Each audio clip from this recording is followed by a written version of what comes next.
ایک اور واقعہ جو حضرت سلمان فارسی کا آتا ہے، ان کے بارے میں آتا ہے کہ ابھی رسول اللہ صلی اللہ علیہ وسلم قباء میں ہی قیام فرما تھے کہ حضرت سلمان فارسی رضی اللہ تعالیٰ عنہ اپنے ساتھ بطور صدقہ کچھ کھجوریں لے کر آئے. رسول اللہ صلی اللہ علیہ وسلم سے عرض کرنے لگے، آپ نیک آدمی ہیں اور آپ کے ساتھ ضرورت مند لوگ بھی ہوں گے، لہٰذا یہ صدقہ قبول فرمائیے. آپ نے وہ کھجوریں لے لی لیکن خود نہ کھائیں، اپنے ساتھیوں سے فرمایا آپ کھاؤ. ایسا کیوں؟ آپ صلی اللہ علیہ وسلم پر صدقہ حلال نہیں تھا. حضرت سلمان رضی اللہ تعالیٰ عنہ کہنے لگے، ایک نشانی تو ہو گئی. انہوں نے یہ کہا اور پھر چلے گئے. اس کے کچھ دن بعد انہوں نے پھر کھجوریں لی اور نبی اکرم صلی اللہ علیہ وسلم کی خدمت میں حاضر ہوئے. عرض کرنے لگے کہ آپ چونکہ صدقہ نہیں کھاتے ہیں اس لیے یہ کھجوریں میں بطور ہدیہ لے کر آیا ہوں. اس میں سے آپ نے خود بھی کھائیں اور اپنے اصحاب کو بھی کھلائیں. سلمان رضی اللہ تعالیٰ عنہ نے کہا کہ دوسری نشانی بھی پوری ہوئی. سلمان رضی اللہ تعالیٰ عنہ کہتے ہیں کہ تیسری بار میں مہر نبوت دیکھنے کے لیے آیا. اب یہ تیسری چیز تھی جس کی ان کو فکر تھی کہ یہ بھی پوری ہو جائے تو یہ نبی ہیں. کہتے ہیں کہ آپ صلی اللہ علیہ وسلم بقیع قبرستان میں کسی جنازے میں شریک تھے اور غالباً کہا جاتا ہے کہ یہ سیدنا عثمان بن مظعون کا جنازہ تھا رضی اللہ تعالیٰ عنہ. صحابہ کرام بھی آپ کے گرد تشریف فرما تھے. میں نے سلام کیا، آپ صلی اللہ علیہ وسلم کے گرد گھومنے لگا. آپ صلی اللہ علیہ وسلم میرا مقصد جان کر اپنے چادر مبارک کو کندھے سے تھوڑا سرکا دیتے ہیں. آپ کی جو چادر تھی کندھے پہ اس کو آپ نے تھوڑی سرکا دی. میں نے نبوت کی مہر دیکھ لی، ختم نبوت یا مہر نبوت دیکھ لی. یہ آخری نشانی تھی جسے دیکھ کر میں رونے لگا. آپ صلی اللہ علیہ وسلم نے مجھے روتے دیکھا تو اپنے سامنے بٹھا لیا، کیونکہ یہ جو چیک کرتے آ رہے تھے نا کہ صدقہ قبول نہیں کرتا وہ نبی، ہدیہ دیں گے تو قبول کر لے گا، اور اس کے دو شانوں کے درمیان کبوتری کے انڈے کے برابر مہر نبوت ہے. تو یہ تینوں پوری ہو گئی تو وہ رونے لگے. تو آپ صلی اللہ علیہ وسلم نے ان کو اپنے پاس بٹھا لیا اور کہتے ہیں کہ میری پوری کہانی سنی اور آپ بہت خوش ہوئے. جو سلمان فارسی تھے یہ آغاز ہجرت میں ہی مسلمان ہو گئے تھے، لیکن جنگ بدر میں آپ دیکھتے ہیں یہ شامل نہیں ہوئے اور نہ ہی جنگ احد میں شامل ہوئے. اس کی وجہ یہ تھی کہ وہ غلام تھے، ان کو اجازت نہیں ملی کہ وہ غزوات میں شریک ہو سکیں. پہلا غزوہ جس میں حضرت سلمان فارسی شریک ہوئے تھے وہ غزوہ خندق تھا، اور خندق انہی کے مشورے سے ہی کھودی گئی تھی.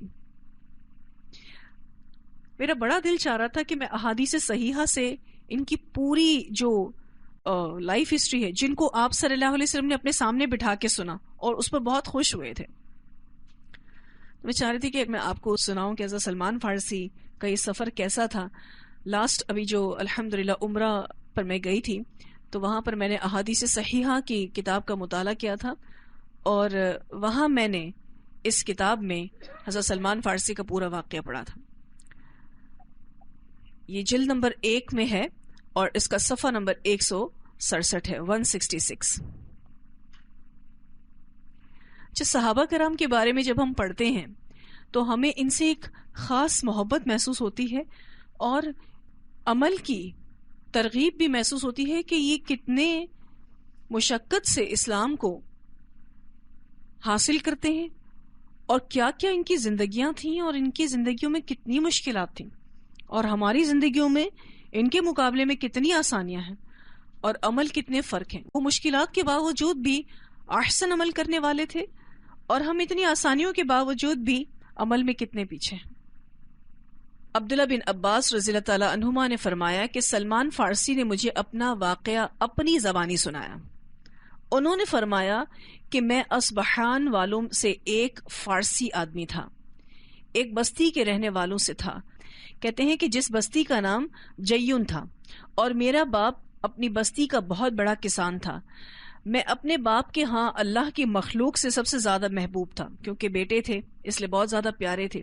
تو اس نے میرے ساتھ ہمیشہ محبت کی، حتیٰ کہ اس نے مجھے اپنے گھر میں بند کر دیا، یعنی کہیں باہر جانے نہیں دیتے تھے ان کے والد ان کو، اس لیے کیونکہ عموماً آپ دیکھیں جن بچوں میں دل زیادہ ہوتا ہے ماں باپ ان کو اپنے سے دور بہت کم کرتے ہیں. اس نے مجھے گھر میں بند کر دیا، یعنی آگ کے پاس ہمیشہ رہنے والا، جیسے لڑکی لونڈی کو بند کیا جاتا ہے۔ میں نے مجوسیت میں خوب محنت کی، کیونکہ ان کے والد جو تھے وہ آگ کی پوجا کرتے تھے۔ کہتے ہیں حضرت سلمان کہ میں نے مجوسیت میں خوب محنت کی، حتیٰ کہ میں آگ کا قطن عقیم بن گیا جو آگ کو جلایا کرتا تھا۔ ایک ایسا شخص آگ کے اوپر اس کو یہ کام دیا جاتا ہے، اس کو یہ عہدہ دیا جاتا ہے کہ وہ آگ کو بجھنے نہیں دے گا، تو یہ وہ بن گئے جو آگ کو جلایا کرتا تھا، اس کو ایک لمحہ بھی کم نہیں ہونے دیتا۔ میرے باپ کی بہت بڑی جاگیر تھی۔ سلمان فارسی رضی اللہ تعالیٰ عنہ نے فرمایا، ایک دفعہ میرا باپ اپنی ایک عمارت تعمیر کرنے میں مشغول رہا تو مجھے کہنے لگا، اے میرے بیٹے، میں آج ایک عمارت کی تعمیر میں مشغول ہو گیا ہوں، اپنی جاگیر سے غافل ہوں، کھیتوں میں نہیں جا سک رہا ہوں، لیکن تو جا، اس کی دیکھ بھال کر۔ اور اس میں جو وہ کرنا چاہتے تھے مجھے اس کا حکم دیا، چنانچہ میں نکلا، یعنی وہ کام بھی بتا دیا کہ جا کے کیا کرنا ہے۔ اپنے باپ کی جاگیر میں جانے کا ارادہ تو رکھتا تھا، تو میں عیسائیوں کے گرجوں کے ایک گرجے کے پاس سے گزرا۔ میں نے اس گرجے میں ان آوازوں کو سنا، وہ نماز پڑھ رہے تھے، عیسائی اپنے طریقے پر عبادت کر رہے تھے، اور میں نہیں جانتا تھا لوگوں کا حل اور معاملہ کیا ہے، کیونکہ میرے باپ نے مجھے گھر میں ہی بند کر رکھا تھا، کبھی سنا ہی نہیں تھا کہ عیسائی بھی آس پاس ہیں۔ جب میں عیسائیوں کے پاس سے گزرا تو میں نے ان کی آوازوں کو سنا، تو میں ان کے پاس گرجے میں چلا گیا کہ اس کو دیکھوں جو وہ کر رہے ہیں۔ سلمان فارسی نے بتایا کہ جب میں نے ان کو دیکھا تو مجھے ان کی نماز عجیب اور بھلی لگی، آگ جلانے سے کچھ بہتر لگا، اور میں نے ان کاموں میں رغبت کی، اور میں نے کہا، واللہ، اللہ کی قسم، یہ دین اس سے بہتر ہے جس پر ہم ہیں۔ تو اللہ کی قسم میں نے ان کو نہ چھوڑا حتیٰ کہ سورج غروب ہو گیا، یعنی شام تک وہیں بیٹھے رہے، اور میں نے اپنی باپ کی جاگیر میں جانا چھوڑ دیا اور وہاں نہ گیا۔ تو میں نے عیسائیوں سے پوچھا، اس دین کا اصل کہاں ہے؟ انہوں نے جواب دیا، شام میں۔ پھر میں اپنے باپ کے پاس واپس آ گیا، حالانکہ میرے باپ نے میری تلاش میں بھیج رکھا تھا اور میں نے اپنے باپ کو اس کے کام سے مشغول کیے رکھا۔ سلمان فارسی نے فرمایا، تو جب میں اس کے پاس آیا تو اس نے مجھ سے پوچھا، اے میرے پیارے بیٹے، تو کہاں تھا؟ کیا میں نے تجھے حکم نہیں دیا تھا؟ سلمان فارسی نے فرمایا، اے میرے باپ، میں کچھ لوگوں کے پاس سے گزرا، وہ گرجے میں نماز پڑھ رہے تھے، تو میں نے جو ان کا دین دیکھا وہ مجھے پسند آیا، تو اللہ کی قسم میں انہی کے پاس رہا۔ سچ بتا دیا اپنے والد کو کہ میں تو سارا دن گرجے میں ہی رہا ہوں حتیٰ کہ سورج غروب ہو گیا۔ تو اس نے کہا، اے میرے پیارے بیٹے، اس دین میں کوئی خیر نہیں ہے، تیرا دین اور تیرے آبا و اجداد کا دین ہی بہتر ہے۔ سلمان فارسی کہتے ہیں، میں نے کہا، ہرگز نہیں، اللہ کی قسم وہ ہمارے دین سے بہتر ہے۔ سلمان فارسی نے کہا، وہ مجھ سے ڈر گئے کہ کہیں میں ان کے دین میں نہ چلا جاؤں، تو اس نے میری ٹانگ میں بیڑی ڈال دی، پھر مجھے گھر میں بند کر دیا۔ سلمان فارسی کہتے ہیں کہ میں نے عیسائیوں کو پیغام پہنچا دیا کہ جب تمہارے پاس شام سے عیسائیوں کا کوئی تاجر قافلہ آئے تو مجھے اس کی اطلاع دینا۔ ابھی اتنا چھوٹا سا لڑکا ہے اور دین سے ایک اٹیچمنٹ، کیونکہ جب مجوسیت بھی اختیار کیے ہوئے تھے تو اس میں بھی بہت زیادہ انوالو تھے، اسی لیے ان کو یہ لگ رہا تھا کہ یہ دین زیادہ بہتر ہے، مجھے وہ چھوڑ دینا چاہیے۔ تو انہوں نے میسج پہنچایا، انہوں نے فرمایا، تو ان کے پاس شام سے عیسائیوں کا ایک تاجر قافلہ آیا تو مجھے انہوں نے خبر دی۔ سلمان فارسی کہتے ہیں کہ میں نے ان سے کہا کہ جب قافلہ والے اپنے کام سے فارغ ہو جائیں اور اپنے شہر واپس جانے کا ارادہ کریں تو مجھے اطلاع دینا۔ جب انہوں نے اپنے شہروں کی طرف جانے کا ارادہ کیا تو انہوں نے مجھے خبر دی، اور میں نے لوہے کی جو بیڑی تھی اپنی ٹانگ سے اتاری، اور پھر میں ان کے ساتھ نکل پڑا حتیٰ کہ شام آ گیا۔ وہاں سے بھاگ ہی گئے، دین کی خاطر بھاگ گئے۔ جب میں شام آیا تو میں نے ان سے پوچھا، اس دین والوں سے کون افضل ہے؟ انہوں نے کہا کہ گرجے میں پادری۔ سلمان فارسی فرماتے ہیں کہ میں اس پادری کے پاس آیا، میں نے کہا، بلا شبہ میں اس دین میں رغبت رکھتا ہوں اور میں نے اس کو پسند کیا ہے، کیا میں آپ کے ساتھ رہ سکتا ہوں؟ میں آپ کے گرجے کی خدمت کروں گا، آپ سے علم حاصل کروں گا، آپ کے ساتھ نماز پڑھوں گا۔ اس پادری نے کہا کہ ٹھیک ہے۔ سلمان فارسی کہتے ہیں کہ وہ برا آدمی تھا، ابھی کلوز رہتے تھے نا اس کے، اس پادری کے. وہ کہتے ہیں وہ بہت برا آدمی تھا, ان کو تو صدقے کا حکم دیتا تھا, عیسائی جو آتے تھے نا اس کے بعد, اور ان صدقے کی ترغیب دلاتا تھا, لیکن جب اس کے پاس صدقے کی چیزیں جمع ہو جاتی تو وہ اپنی ذات کے لیے اس کو کنز اور خزانہ بنا لیتا, یعنی اپنے پاس جمع کر رہا تھا. وہ صدقات مساکین کو نہیں دیتا تھا, حتیٰ کہ اس نے سونے چاندی کے 60 مٹکے جمع کر لیے تھے. سلمان فارسی کہتے ہیں کہ جب میں اسے کام کرتے دیکھتا تو مجھے اس سے شدید بغض محسوس ہوتا, مطلب غصہ آتا تھا. پھر جب وہ مر گیا تو عیسائی اس کے پاس جمع ہوئے کہ اسے دفن کریں, تو میں نے ان سے کہا کہ ایک بہت برا آدمی تھا یہ, تمہیں تو صدقے کا حکم دیتا تھا, صدقے کی ترغیب دلاتا تھا, لیکن سارا پیسہ اپنے پاس رکھ لیتا تھا, مسکینوں کو کچھ نہیں دیتا تھا. سارے لوگوں نے کہا تجھے کیسے علم ہوا؟ تو نے کہا کہ آؤ میں تمہیں اس کا خزانہ بتاتا ہوں, کیونکہ ان کو تو سب پتا تھا کہ اس نے خزانہ کہاں چھپا رکھا ہے. انہوں نے کہا کہ بتاؤ کہاں رکھا ہے اس نے خزانہ. تو میں نے ان کو خزانے کی جگہ بتا دی. انہوں نے وہاں سونے چاندی کے بھرے ہوئے 7 مٹکے نکال لیے. جب انہوں نے مٹکوں کو دیکھا تو کہنے لگے اللہ کی قسم ہم اسے کبھی دفن نہیں کریں گے. پھر انہوں نے اس کو سولی چڑھائی اور پتھر مار مار کے سنسار کر دیا. پھر انہوں نے ایک اور آدمی کو لا کر اس کی جگہ متعین کر دیا. سلمان فارسی کہتے ہیں کہ میں نے 5 نمازیں پڑھنے والے اس سے افضل, دنیا سے زیادہ بے رغبتی کرنے والے اور آخرت میں زیادہ رغبت کرنے والا شخص نہیں دیکھا. یعنی یہ بہت زیادہ عبادت گزار پادری تھا جو دوسرا آیا تھا, اور نہ ہی شب و روز اس سے زیادہ قیام کرنے والا. میں نے اس کو محبوب بنا لیا. کافی عرصہ میں نے اس کے پاس قیام کیا. پھر اس کا آخری وقت قریب آ گیا تو میں نے اس سے کہا فلاں صاحب یقیناً آپ کے ساتھ رہا, اور میں نے آپ سے ایسی محبت کی ہے جو میں نے آپ سے پہلے کسی سے نہیں کی, اور آپ کے پاس اللہ کا امر حاضر ہو گیا ہے, یعنی اب آپ کی موت قریب ہے جو آپ دیکھ رہے ہیں. تو آپ مجھے کس کے پاس جانے کی وصیت کرتے ہیں, یعنی مجھے بتائیے کہ اب مجھے نیکسٹ کہاں جانا ہے اور مجھے کیا حکم دیتے ہیں. اس نے کہا اے میرے پیارے بیٹے, اللہ کی قسم میں آج کسی کو نہیں جانتا جو اس دین پر ہو جس دین پر میں تھا. لوگ ہلاک ہو گئے ہیں اور انہوں نے تبدیلیاں کر لی ہیں جس دین پر وہ تھے. اس کی اکثر چیزیں انہوں نے چھوڑ دی ہیں, جیسے کہ تحریف ہو چکی تھی عیسائیت میں بھی.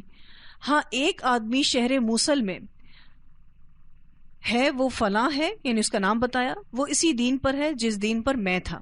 ایک اور شخص کا پتہ دیا, آپ اس کے پاس چلے جاؤ. سلمان کو کہا کہ آپ اس کے پاس چلے جاؤ. سلمان فارسی فرماتے ہیں کہ جب وہ فوت ہو گیا, اسے دفن کر دیا گیا, تو میں موصل میں اس بزرگ کے پاس پہنچا. میں نے کہا کہ فلاں نے اپنی موت کے وقت مجھے وصیت کی تھی کہ میں آپ کے پاس آ جاؤں, اور مجھے بتایا ہے کہ آپ اسی دین امر پر ہیں. اس نے کہا کہ آپ میرے پاس رہیے. چنانچہ میں نے ان کے پاس قیام اختیار کیا اور اس آدمی کو بھی بہتر پایا. کچھ عرصے بعد وہ بھی فوت ہو گیا. سلمان فارسی کہتے ہیں کہ وہ بھی فوت ہو گیا. جب اس کی وفات کا وقت قریب آیا تو میں نے کہا بلا شبہ فلاں نے مجھے آپ کے پاس آنے کی وصیت کی تھی, آپ کے پاس رہنے کا کہا تھا, اب آپ کے پاس تو موت کا وقت قریب آ گیا ہے, اب میں کہاں جاؤں مجھے بتائیے. انہوں نے کہا کہ اللہ کی قسم مجھے کوئی آدمی معلوم نہیں جو اس جیسے دین پر ہو جس دین پر ہم ہیں. ہاں ایک جگہ بتائی کہ نصیبین میں ایک آدمی ہے اور اس کا نام فلاں ہے, اس کے پاس پہنچ جائیے. سلمان فارسی فرماتے ہیں کہ جب وہ فوت ہو گیا, اسے دفن کر دیا گیا, تو میں اس بزرگ کے پاس چلا گیا. جب اس کے پاس آگے سارے واقعے کی خبر سنائی تو انہوں نے کہا ٹھیک ہے آپ میرے پاس رہ سکتے ہیں. پھر کہتے ہیں کہ وہ بھی بہتر آدمی تھا, لیکن اس کے پاس بھی موت آ گئی. آخری وقت قریب تھا تو میں نے ان سے پوچھا کہ اب میں کہاں جاؤں. تو انہوں نے کہا کہ اموریا میں ایک آدمی ہے جو اسی طرح کے دین پر ہے, اگر آپ پسند کرتے ہیں تو وہاں چلے جائیں. سلمان فارسی کہتے ہیں کہ جب وہ فوت ہو گیا تو میں اس بزرگ کے پاس پہنچ گیا, اس کو اپنی ساری خبر سنائی. آپ دیکھ رہے ہیں کتنے جگہوں پہ یہ شفٹ ہوتے جا رہے ہیں. اب اموریا پہنچ گئے اور وہاں پر اس آدمی کے ساتھ رہنے لگے. اس کے ساتھ ساتھ سلمان فارسی کہتے ہیں کہ میں نے کچھ کام کاج بھی شروع کر دیا تھا, جس کی وجہ سے میرے پاس کچھ گایاں اور کچھ بکریاں جمع ہو گئی تھیں. پھر اس بزرگ کے مرنے کا بھی وقت آ گیا, تو ان کو میں نے کہا کہ اب میں کہاں جاؤں. تو انہوں نے کہا کہ اب تو میں کسی ایسے شخص کو نہیں جانتا ہوں, لیکن نبی کا زمانہ سایہ فگن ہونے والا ہے, یعنی جو ہماری کتابوں میں جس آخری نبی کے بارے میں بتایا جاتا ہے اس کا وقت قریب ہے. وہ دین ابراہیمی کے ساتھ مبعوث کیا جائے گا. عرب کی سرزمین میں آئے گا، ایک ایسی سرزمین کی طرف ہجرت کرنے والا ہوگا جو سرزمین دو پتھریلے میدانوں کے درمیان ہوگی. مدینہ کی طرف اشارہ تھا. ان دونوں کے درمیان کھجور کے درخت ہوں گے. اس کے ساتھ ایسی علامات و نشانیاں ہیں جو مخفی اور اوجھل نہیں ہیں. وہ ہدیہ کھائے گا، صدقہ نہیں کھائے گا، اور اس کے دو کندھوں کے درمیان مہر نبوت ہوگی. یہ لاسٹ جو عالم تھا اس نے یہ ساری ڈیٹیلز دی. اگر تم استطاعت رکھتے ہو تو ان شہروں ان علاقوں میں چلے جاؤ، تو جب کبھی وہاں پر یہ نبی مبعوث ہوگا تمہیں خبر مل جائے گی. سلمان فارسی کہتے ہیں کہ وہ فوت ہو گیا تو میں جتنا ٹائم اموریہ میں رہ سکتا تھا رہا، اور پھر بنو کلب کے کچھ تاجر وہاں سے گزرے تھے. میں نے ان سے کہا کہ آپ مجھے سرزمین عرب پر لے جاؤ، میں اپنی ساری گائیں اور بکریاں آپ کو دے دیتا ہوں جو بھی میرے پاس ہے. انہوں نے کہا ٹھیک ہے. تو میں نے ان کو اپنی گائیں اور بکریاں دے دیں.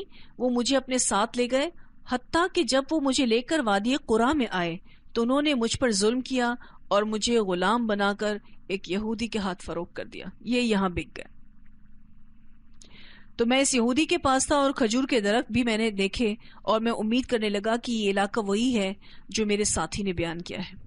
یہ بات میرے نفس میں حق اور ثابت نہ ہوئی تھی کہ اس دوران میں اس یہودی کے پاس تھا تو اس کے پاس مدینہ سے اس کا چچا کا بیٹا آیا جو بنو قریظہ سے تھا.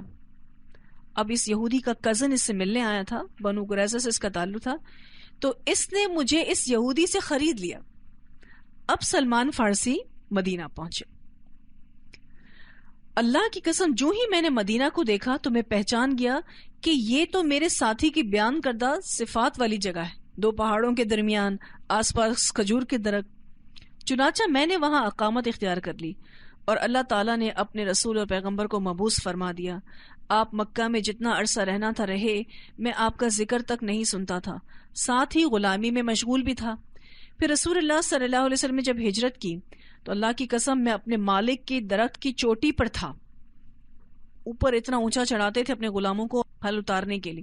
اس پر میں کچھ کام کر رہا تھا اور میرا مالک بیٹھا ہوا تھا کہ اچانک میرے مالک کا چچا کا بیٹا آیا اور اس کے پاس آ کر کھڑا ہو گیا، اور اس نے کہا کہ فلاں اللہ بنو قیلہ کو فنا کرے، اللہ کی قسم وہ قبا میں جمع ہونے والے ہیں ایک آدمی پر جو ان کے پاس آج ہی مکہ سے آیا ہے. وہ یہ سمجھتے ہیں کہ وہ نبی ہے. سلمان فارسی کہتے ہیں کہ میں نے جیسے یہ الفاظ سنے مجھ پر کپ کپی طاری ہو گئی، کیونکہ وہ جس سفر کے ساتھ آ رہے تھے دین حق کو تلاش کرتے کرتے، کہتے مجھ پر کپ کپی طاری ہو گئی، حتیٰ کہ میں نے خیال کیا کہ میں اپنے مالک پر ہی گر پڑوں گا. انہوں نے کہا سلمان فارسی نے کہ میں کھجور کے درخت سے اترا تو اس کے چچا کے بیٹے سے کہنے لگا آپ کیا کہہ رہے تھے؟ آپ کچھ کہہ رہے تھے. وہ فرماتے ہیں میرا مالک غصے میں آ گیا اور اس نے مجھے زور سے ہاتھ مارا اور اس نے کہا تجھے اس سے کیا، تمہارا کوئی کام نہیں، اپنے کام پر توجہ دو. وہ کہتے ہیں کہ میں نے کہا کہ کوئی بات نہیں، میں نے صرف اس کی کہی ہوئی بات کی تحقیق کا ارادہ کیا تھا. میرے پاس کچھ شے تھی جس کو میں نے جمع کر رکھا تھا، تو جب میں نے شام کی تو میں اس شے کو لے کر نبی اکرم صلی اللہ علیہ وسلم کے پاس گیا اور آپ قباء میں تھے. اور پھر میں نے وہاں سے آگے آپ کو پوری وہ حدیث سنائی کہ انہوں نے ایک نشانی پوری کروائی کہ صدقے کی کھجوریں دی تو آپ نے اس کو قبول نہیں کیا، اور پھر آپ نے ہدیے کے طور پر دیں کچھ دنوں بعد تو وہ آپ نے قبول کر لیں، خود بھی کھائیں اور اصحاب کو بھی کھلائیں. اور تیسرا یہ کہ مہر نبوت آپ صلی اللہ علیہ وسلم نے ان کو دکھا دی. اس کے بعد حضرت سلمان کہتے ہیں کہ پھر مجھے نبی اکرم صلی اللہ علیہ وسلم نے فرمایا اے سلمان آپ مکاتبت کر لیں کہ ایک غلام اپنی آزادی کے لیے کچھ پیمنٹ طے کرتا ہے اپنے مالک سے، اور وہ مالک اور غلام کے بیچ میں ایک ایگریمنٹ ہو جاتا ہے. تو میں نے اپنے مالک سے 300 کھجور کے درختوں پر مکاتبت کیا. آپ دیکھیں کتنی بڑی رقم لگائی تھی، 300 کھجور کے درخت، اور میں انہیں دور سمیت 40 اوقیوں، ایک اوقیہ 40 درہم کا ہوتا ہے، کے ساتھ لاؤں گا. یعنی اس کے ساتھ پیمنٹ بھی پہ کتنی 40 اوقیہ بھی پیمنٹ کرنی تھی. تو رسول اللہ صلی اللہ علیہ وسلم نے فرمایا اپنے بھائی کی مدد کرو. تو آپ کے ساتھیوں نے کھجور کے درختوں کے ساتھ میری مدد کی. کسی آدمی نے 3 چھوٹے پودوں کے ساتھ، تو کسی نے 20 پودوں کے ساتھ، اور کسی نے 15 کے ساتھ، اور کسی نے 10 کے ساتھ. یعنی جس شخص کے پاس جتنے پودے تھے اس نے ان کے ساتھ میری مدد کی، حتیٰ کہ میرے پاس 300 کھجور کے چھوٹے پودے جمع ہو گئے. 300 کھجور کے چھوٹے پودے جمع ہوئے. بات کس پر ہوئی تھی؟ 300 کھجور کے درخت، پودے نہیں. اب جب یہ 300 چھوٹے پودے جمع ہو گئے تو رسول اللہ صلی اللہ علیہ وسلم نے فرمایا اے سلمان جا تو ان پودوں کی طرف. تو رسول اللہ صلی اللہ علیہ وسلم میرے ساتھ ان کی طرف آئے اور ہم کھجوروں کے پودے آپ کے قریب کرتے جاتے اور آپ صلی اللہ علیہ وسلم اپنے ہاتھوں سے وہ پودے لگاتے جاتے. تو ذات کی قسم جس کے ہاتھ میں سلمان کی جان ہے، ان پودوں میں سے ایک پودا بھی نہیں مرا. 300 کے 300 درخت بنے. تو میں نے کھجوروں کے درخت ادا کر دیے اور مال مجھ پر باقی رہ گیا. تو رسول اللہ صلی اللہ علیہ وسلم کے بعض غزوات سے مرغی کے انڈے کے برابر سونا لایا گیا. تو نبی اکرم صلی اللہ علیہ وسلم نے پوچھا فارسی مکاتب نے کیا کیا؟ سلمان فارسی کہتے ہیں کہ مجھے آپ کے پاس بلایا گیا تو آپ نے فرمایا یہ لے لو جو تمہارے ذمے ہے، سلمان اسے ادا کر دو. تو میں نے کہا یہ تھوڑا سا سونا میرے ذمے مال کے مقابلے میں کیا حیثیت رکھتا ہے اے اللہ کے پیغمبر؟ آپ نے فرمایا اس کو لے لے، یقیناً اللہ عز و جل اس کے ساتھ ہے، جو تجھ پر ہے ادا کر دے گا. تو میں نے وہ تھوڑا سا سونا لے کر اس ذات کی قسم جس کے ہاتھ میں سلمان کی جان ہے، میں نے انہیں اس سے 40 اوقیے تول کر دیے. اس کا پورا پورا حق ادا کیا اور میں آزاد ہو گیا اور میں پھر غزوہ خندق میں حاضر ہوا. اس کے بعد رسول اللہ صلی اللہ علیہ وسلم کے ساتھ حاضر ہونے کی کوئی جگہ مجھ سے فوت نہیں ہوئی. اس کے بعد میں پھر نبی اکرم صلی اللہ علیہ وسلم کے ساتھ رہا. سلمان فارسی کے قصے سے یہ پتا چلتا ہے کہ اگر نیک جذبے کے ساتھ آپ حق کو تلاش کریں تو آپ کو حق مل جاتا ہے. انہوں نے ہمت نہیں ہاری، یہ مسلسل چلتے رہے، سفر کرتے رہے اور کتنی مشقتوں کے بعد ان کو دین اسلام ملا. اس میں تو کتنا ٹائم یہ غلامی میں بھی رہے، لیکن کہیں سے بھی ان کے جو دین کے لیے جذبات تھے وہ کم نہیں ہوئے. تھوڑی سی مشکل پریشانی کتنے لوگوں کے دین کے لیے ابھرنے والے جذبات کو بڑھا دیتی ہے. نیک نیتوں میں فرق آ جاتا ہے، لیکن ان کی محنت دیکھیں کہ دین کے لیے کیسا انہوں نے قربانی کا معاملہ کیا. اب یہ ابو ایوب انصاری کے گھر نبی اکرم صلی اللہ علیہ وسلم رہتے ہیں. ادھر سرداران انصار نے رسول اللہ صلی اللہ علیہ وسلم کی ضیافت میں ایک دوسرے سے بڑھ چڑھ کر حصہ لیا. اب ظاہر ہے جس شخصیت کا اتنا انتظار تھا وہ آ گئے تھے، تو آپ صلی اللہ علیہ وسلم کی روز ضیافتیں ہوتی تھیں، روز دعوتیں ہو رہی تھیں. چنانچہ ان کی طرف روزانہ کئی لگن پہنچتی، کئی ڈشز پہنچا کرتی تھیں. کوئی بھی ایسی رات نہ آتی کہ آپ کے دروازے پر 3-4 لگن حاضر نہ ہوں. 3-4 لوگ تو بیچتے تھے کھانا. اچھا، یہ جو ابو ایوب رضی اللہ تعالیٰ عنہ تھے جو نبی اکرم صلی اللہ علیہ وسلم کو اپنے گھر لے گئے تھے، ان کے بارے میں آتا ہے کہ آپ صلی اللہ علیہ وسلم میرے گھر رہنے لگے. آپ نیچے کے فلور پہ تھے، گراؤنڈ فلور پہ، اور میں اور ام ایوب جو تھی وہ اوپر تھے. کہتے ہیں کہ میں نے آپ صلی اللہ علیہ وسلم سے گزارش کی کہ میرے ماں باپ آپ پر فدا ہوں، مجھے اچھا نہیں لگتا آپ نیچے رہ رہے ہیں اور میں آپ کے اوپر، آپ اوپر تشریف لے آئیں. تو آپ صلی اللہ علیہ وسلم نے فرمایا اے ابو ایوب، ہمارے لیے اور ہمارے پاس آنے والوں کے لیے یہی مناسب ہے کہ میں نیچے رہوں، گراؤنڈ فلور پر میں رہوں. چنانچہ آپ صلی اللہ علیہ وسلم نیچے رہنے لگے. ایک دن کہتے ہیں کہ ہمارے اوپر والے فلور پر ہمارے پانی کا مٹکا ٹوٹ گیا، تو ہم نے اپنا لحاف، کمبل اس پانی کو پہنچنے کے لیے ڈال دیا، اور ہمارے پاس ایک واحد ہی لحاف تھا جو گیلا ہو گیا، اس ڈر سے کہ کہیں پانی کا کوئی حصہ آپ صلی اللہ علیہ وسلم کے اوپر ٹپک کر آپ کو تکلیف نہ دے. کہتے ہیں کہ ہم روزانہ رات کو آپ صلی اللہ علیہ وسلم کو کھانا بنا کر بھیجا کرتے تھے، اور آپ صلی اللہ علیہ وسلم سے کھا کے جو بچتا تھا وہ واپس بھیج دیتے تھے کھانا کھا کے.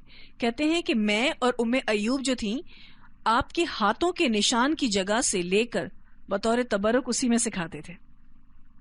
ایک دن کہتے ہیں کہ ہم نے رات کو کھانا بھیجا آپ صلی اللہ علیہ وسلم کے لیے، اور اس میں شاید پیاز یا لہسن ملا ہوا تھا.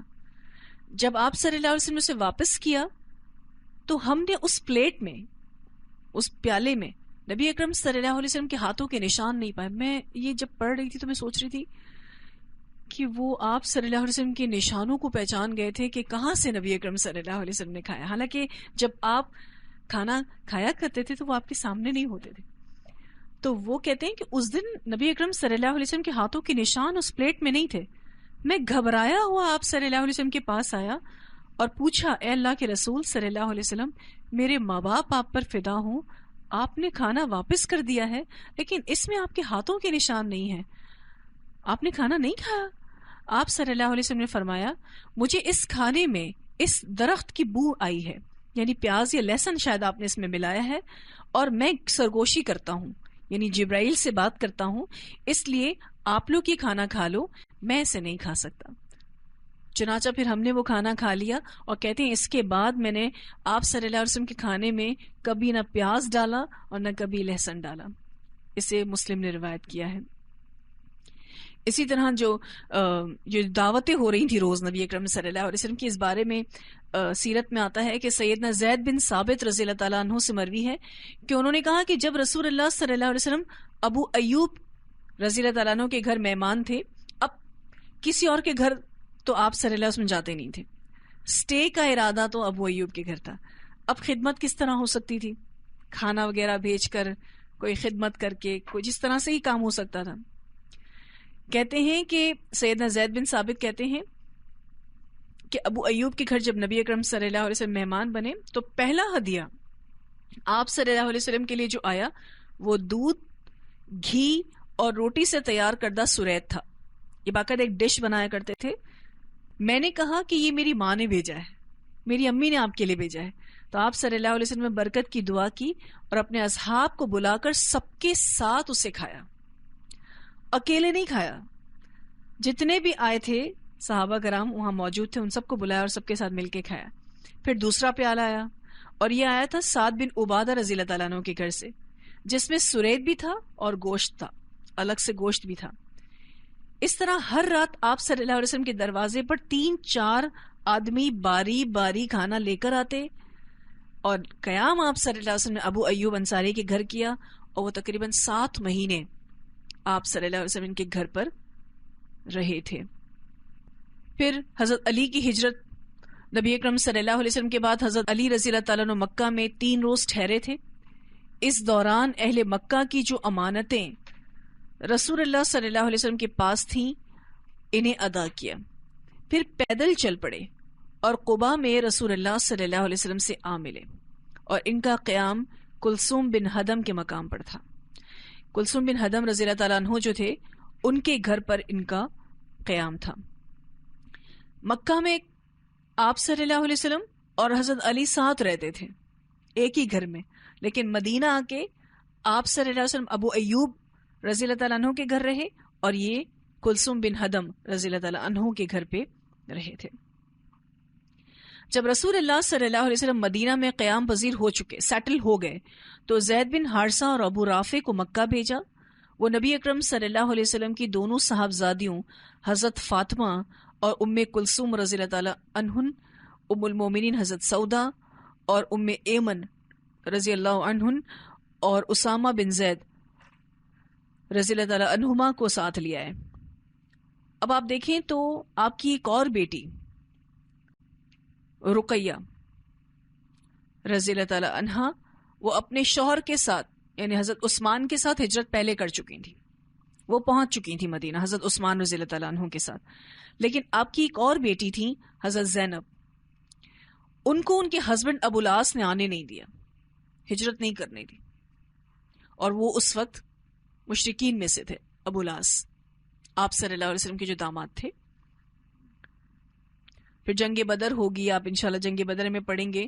یہ ابو العاص جو ہیں مشرکین کی طرف سے لڑنے آئیں گے اور قیدیوں میں شامل ہوں گے, اور جب نبی اکرم صلی اللہ علیہ وسلم قیدیوں کو فدیہ دے کر چھوڑنا چاہیں گے تو آپ ہی کی بیٹی نے اپنا ہار بھیجا تھا اپنے شوہر کی رہائی کے لیے, اور وہ ہار دیکھ کر رسول اللہ صلی اللہ علیہ وسلم رو پڑے تھے, جو حضرت خدیجہ رضی اللہ تعالیٰ عنہا نے اپنی بیٹی حضرت زینب کو شادی کے ٹائم پر دیا تھا, اور انہوں نے نبی اکرم صلی اللہ علیہ وسلم کو بھجوایا تھا کہ آپ یہ لے لیں اور میرے ہسبینڈ کو چھوڑ دیں.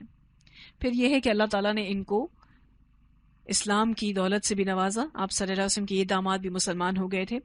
پھر حضرت زینب ہجرت کریں گی, وہ ہجرت کا واقعہ ان کا آگے آئے گا. فی الوقت جو آپ دیکھیں تو حضرت فاطمہ رضی اللہ تعالی عنہا اور ام کلثوم رضی اللہ تعالی عنہا آئی تھیں. ام المومنین حضرت سعودہ بھی آئیں اور ام ایمن بھی آئیں اور اسامہ بن زید بھی. ان کے ہمراہ عبداللہ بن ابی بکر بھی ابو بکر کے عیال ام رومان، عائشہ رضی اللہ تعالیٰ عنہ اور اسما رضی اللہ تعالیٰ عنہ کو لے کر آئے. یہ نبی اکرم صلی اللہ علیہ وسلم کی ہجرت کے 6 ماہ بعد کا واقعہ ہے.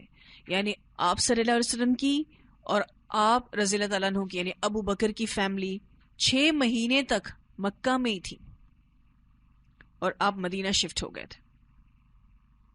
اسی طرح سے حضرت صہیب رضی اللہ تعالیٰ عنہ نے رسول اللہ صلی اللہ علیہ وسلم کے بعد ہجرت کی.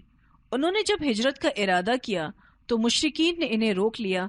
ان کے پاس بہت سا مال تھا، وہ مال سے دستبردار ہو گئے تو مشرکین نے ان کی راہ چھوڑ دی. اصل میں مشرکین نے ان کو کہا کہ سارا پیسہ تم نے مکہ میں بنایا، یہاں اتنے بلند مقام حاصل کیے، اب یہ سب لے کر مدینہ چلے جاؤ گے، ہم تو تمہیں جانے نہیں دیں گے. اور انہوں نے ان کی راہ میں رکاوٹ ڈال دی. حضرت صہیب نے کہا کہ اگر میں اپنا سارا مال تمہیں دے دوں تو کیا تم مجھے نبی اکرم صلی اللہ علیہ وسلم کے پاس جانے دو گے؟ انہوں نے کہا کہ پھر تم جاؤ، مسئلہ نہیں.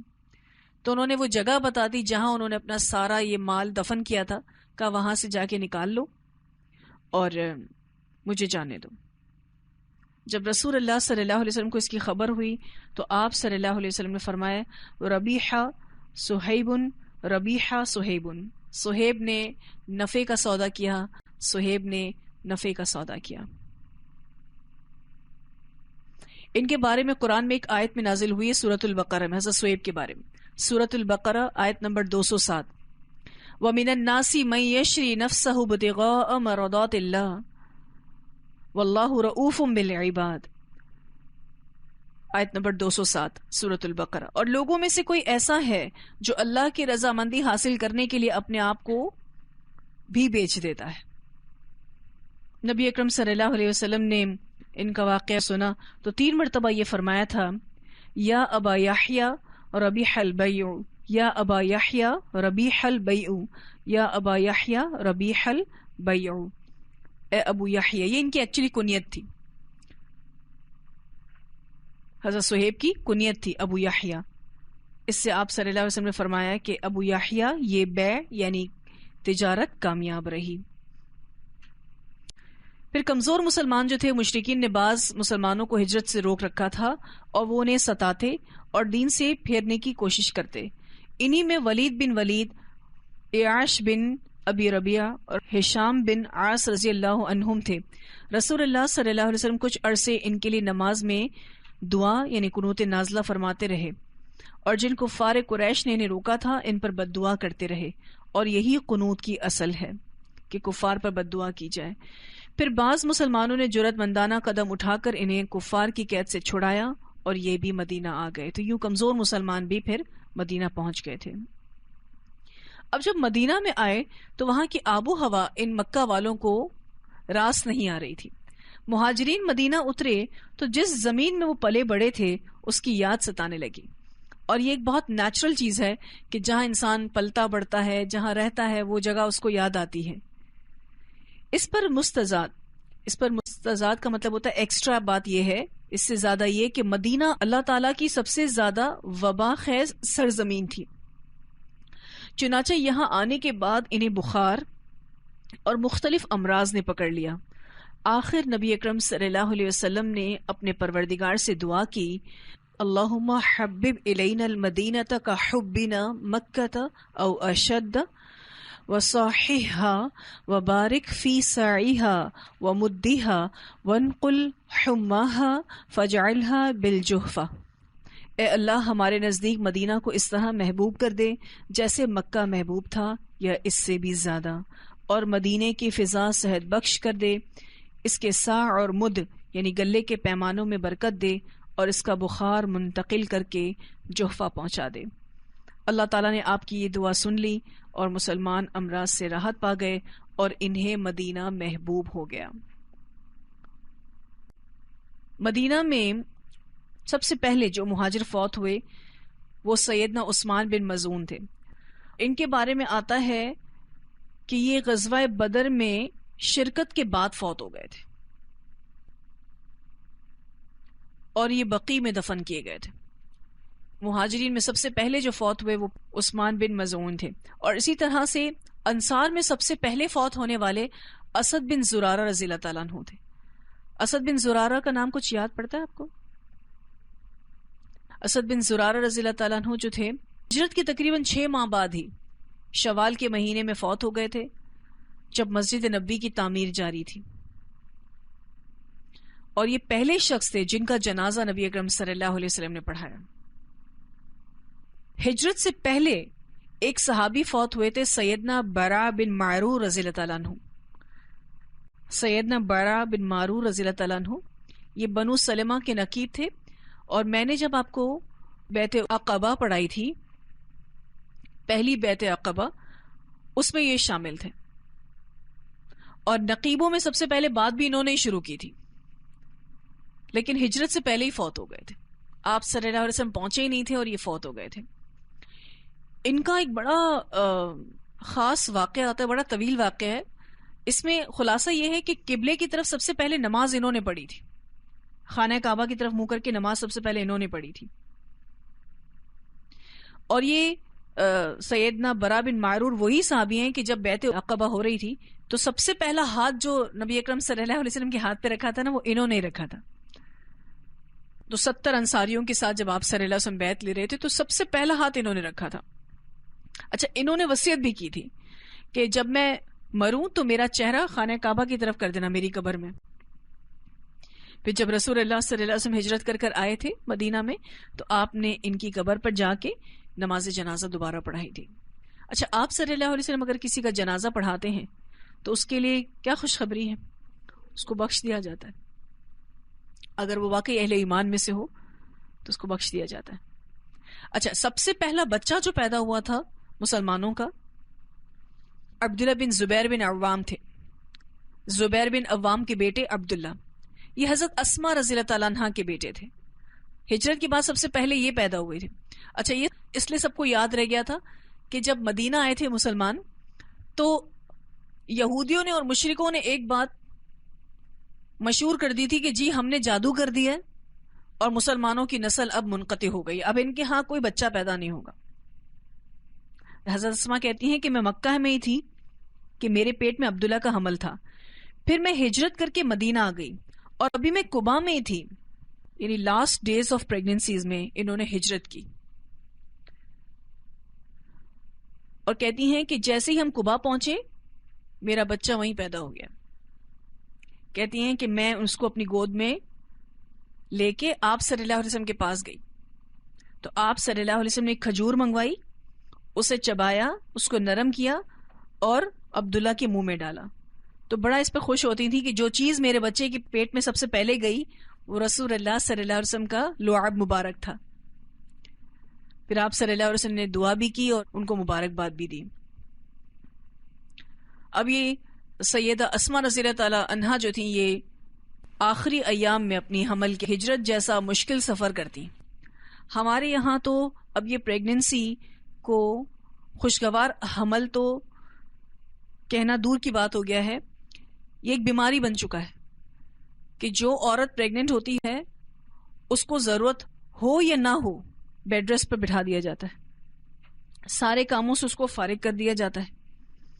حالانکہ آپ دیکھیں کہ کچھ سالوں پہلے ہی آپ چلے جائیں تو پہلے کی خواتین گھر کے سارے کاموں کے ساتھ اپنی اس حمل کے وقت کو گزارا کرتی تھیں، اور اب ایسا لگتا ہے کہ یہ حمل کا وقت بیماری بن چکا ہے. کسی کے ساتھ اگر واقعی کوئی ایشو ہو سمجھ میں آتا ہے، لیکن اگر ایشوز نہیں ہیں جن کو تو وہ بھی اب بیڈ ریسٹ کے ساتھ ہی مطمئن ہیں. اور یہاں کی عورتوں کو دیکھیں، یہ ہجرت کر رہی ہیں، اور ہجرت کتنا مشکل سفر تھا، اونٹوں پر سفر کرنا، اور اونٹ کی جو سواری ہے نا وہ اتنے جھٹکوں والی ہے کہ آپ زیادہ دیر اونٹ پہ بیٹھ نہیں سکتے. آپ زیادہ دیر اونٹ پہ بیٹھیں تو آپ کی کمر کے اندر سے آوازیں آنا شروع ہو جاتی ہیں، کیونکہ وہ اونٹ جو ہے وہ اسموتھلی نہیں چلتا، وہ جھٹکوں کے ساتھ چلتا ہے. کیسی عورتیں تھیں، اتنی ہمت والی. تو یہاں تک آج ہم رکھتے ہیں. وآخر دعوانا ان الحمد للہ رب العالمین. سبحانک اللہم وبحمدک نشہد ان لا الہ الا انت نستغفرک ونتوب الیک. سبحان ربک رب العزة عما یصفون وسلام علی المرسلین والحمد للہ رب العالمین.